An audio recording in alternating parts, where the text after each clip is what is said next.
पढ़ेंगे संक्रमण की श्रृंखला, चेन ऑफ इन्फेक्शन, यानी कि इन्फेक्शन एजेंट, फिर ये रिसीवर होता है, फिर पोर्टल ऑफ एग्जिट,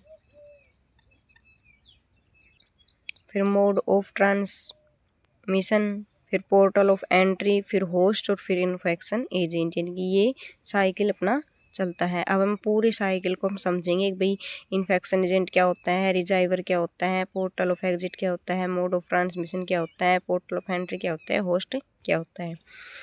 अब हमारा आता है संक्रामक कारक, यानी infection agent.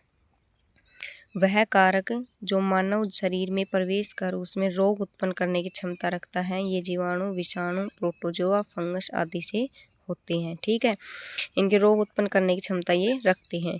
Example, Mycobacterium tuberculosis TB उत्पन्न करता है। ये जो हमारा मायोबैक्टीरियम जो ट्यूबरकुलोई है ये टीबी उत्पन्न करता है, ये टीबी का एजेंट है। फिर आता है संक्रमण के भंडार, यानी कि रिजर्वायर ऑफ इन्फेक्शन।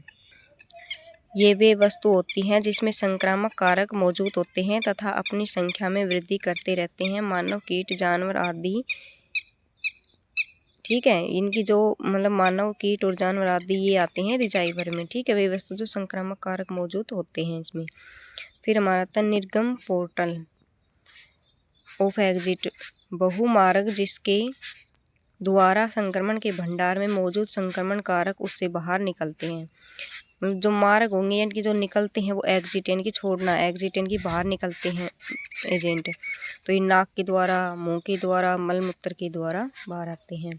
फिर रोग संचरण के तरीके, मोड ऑफ डिजीज ट्रांसमिशन। ठीक है, तरीके जिनकी ये रोग जो है वो ट्रांसफ़र कैसे होता है। तो संक्रामक कारक संक्रमण के भंडार से संवेदनशील व्यक्ति जिन तरीकों से पहुंचते हैं वे रोग संचरण के तरीके कहलाते हैं। इनके एक व्यक्ति से दूसरे व्यक्ति तक पहुंचने में जो रास्ता लगता है वो संचरण कहलाता है। ये प्रत्यक्ष एवं अप्रत्यक्ष प्रकार के होते हैं। इनके डायरेक्ट भी फैल सकते हैं, इनडायरेक्ट भी फैल सकते हैं। प्रवेश मार्ग, पोर्टल ऑफ एंट्री, अब शरीर के अंदर एंट्री करेगा दूसरे व्यक्ति के अंदर, तो संक्रमण के भंडारण से बाहर निकलने के बाद संक्रामक कारक जिस मार्ग से व्यक्ति के शरीर में प्रवेश कर जाता है प्रवेश मार्ग कहलाता है। श्वसन मार्ग से, जनन अंग से, आहार नाल से, त्वचा से ये अंदर एंट्री करेगा। फिर हमारा आता है होस्ट, ये वे व्यक्ति हैं जिसमें है संक्रमण के भंडार से निकले संक्रमण कारक प्रवेश कर जाते हैं और उसमें वृद्धि करना प्रारंभ कर देते हैं, होस्ट कहलाता है। ये हमारी कंप्लीट चैन हो गई।